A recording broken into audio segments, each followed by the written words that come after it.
আমি Parvez Ahmed, Dhaka stock market চ্যানেলে স্বাগতম। আশা করি আল্লাহর রহমতে সকলে ভালো আছেন, সুস্থ আছেন।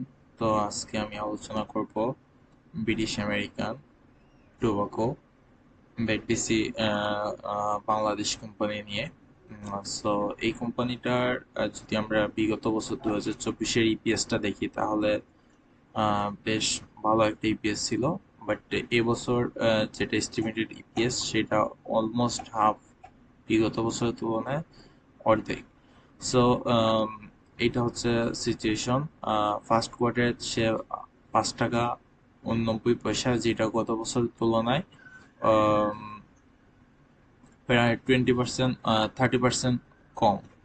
আবার সেকেন্ড কোয়ার্টারে সে হিউজ একটা ইপিএস, কিন্তু এই জায়গায় একটা ডিক্রিজ হয়েছে। সো তো এই দুইটা কোয়ার্টার মিলে নিয়ার অ্যাবাউট আপনার 7.5 টাকার মতো ইপিএস আসছে দুই কোয়ার্টার মিলে। এবং তার পি দেখা যাচ্ছে যে 18.56। সো যদি আমি পি কনসিডার করি স্টকটার ক্ষেত্রে, তাহলে পি কনসিডারের ক্ষেত্রে আমার স্টকের প্রাইস অনুযায়ী, সরি, আর্নিং অনুযায়ী প্রাইসটা মোটামুটি ঠিকঠাক আছে। সো বেটবিটিসি স্টকের স্বাভাবিকভাবে ইপিএসটা খুব বেশি থাকে, এবং সেই জন্য আমরা এই স্টকটার প্রাইসটাও আমরা ওই রকম বেশি দেখি। এখন যেহেতু ইপিএস কমে গেছে, সেই হিসাবে আমরা স্টকের কিছু আহ, খারাপ অবস্থা আমরা দেখতে পাচ্ছি, প্রাইসটা কম দেখতে পাচ্ছি। সো এই জায়গায় অনেকগুলা ইস্যু আছে। সো তাদের বিভিন্ন ইস্যুর জন্য কোম্পানি হয়তো বা সেরকম প্রোডাকশনে যেতে পারতেছে না, এবং প্রফিট আর্নিং করতে পারতেছে না। সো এই মুহূর্তে আমরা চার্টে চলে যাব। চার্টে গেলে দেখবো যে এই যে কি অবস্থা আছে।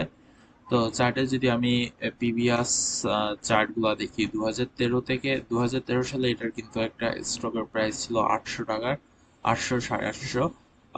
বাট এবং 2 বছরে কিন্তু এটা অলমোস্ট 3200 টাকার কাছাকাছি চলে যায়। সো উইথিন 2 ইয়ার্স এটা 4 টাইম মাল্টিপ্যাগার রিটার্ন জেনারেট করে। এবং তারপরে মার্কেট কিছুটা কারেকশন হয়েছে, অনেকগুলো স্টক বোনাস দিছে, এবং মেসিভ বোনাস দিছে। সে 2019 সালে সম্ভবত এই জায়গায় সে 300% স্টক বোনাস দেয়, এবং 2021 সালেও সে প্রায় সম্ভবত এই জায়গায় 200% স্টক বোনাস বা 300% স্টক বোনাস দেয়। সো এই দুইটা পিরিয়ডে হিউজ আকারে বোনাস দেওয়ার ফলে এই স্টকটার প্রাইস এতটুকু কমছে। আর না হলে স্টকটার প্রাইস আমার কাছে যতটুকু মনে হয় 800 থেকে 1000 টাকা প্রাইসে বর্তমানে থাকা উচিত ছিল, বা এর চেয়ে বেশি উচিত ছিল। এবং 2021-এর পরবর্তীতে আমরা দেখতে পাই যে মার্কেটে যে একটা 500 টাকা, 500 টাকার কাছাকাছি আসছিল, সেই জায়গা থেকে মার্কেট কিন্তু তেমন একটা কামব্যাক করতে পারে নাই। এবং ইন ফিউচারে কি হবে সেটা আসলে চিন্তার বিষয়। তবে মার্কেটের উইকলি ক্যান্ডেল গুলো দেখলে বোঝা যায় যে 2023 সালে যখন মার্কেটে ফ্লোর প্রাইস ছিল, সে ফ্লোর প্রাইসে অনেকদিন আটকা ছিল নিয়ার অ্যাবাউট 520 টাকা, 18 টাকা, 518 টাকার রেঞ্জের কাছাকাছি। এবং সেই জায়গা থেকে যখন ফ্লোর প্রাইস উঠানো হয়, সে 500 থেকে সরাসরি নিচে নেমে এসে 320, 310, 12, 20 এইরকম রেঞ্জে অনেক দিন ছিল। এবং সেই জায়গা থেকে সে একটা হাই জাম্প দিয়ে সে 440, 45 পর্যন্ত উঠে, এবং সেই জায়গা থেকে মার্কেট এখন পর্যন্ত মার্কেট নিচের দিকে যাচ্ছে।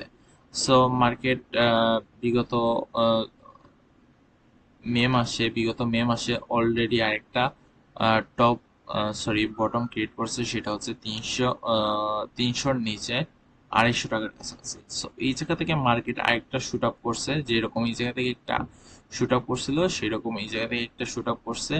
বাট আমার কাছে মনে হচ্ছে যে মার্কেট হয়তো বা আবার 265, 70-এর কাছাকাছি আসতে পারে। এবং লং টার্মে যদি কেউ বাই করতে চায়, তো মনে হয় না বেশি একটা খারাপ হবে। স্টকটা কিছু পলিটিক্যাল ইস্যু থাকতে পারে, এবং সেই জায়গা থেকে যদি ঘুরে যায়, তাহলে অবশ্যই সামনের দিকে ভালো কিছু হবে। তো এটাই ছিল আমার বেটিসি সম্পর্কে সাময়িক ধারণা। আল্লাহ হাফিজ, ভালো থাকবেন।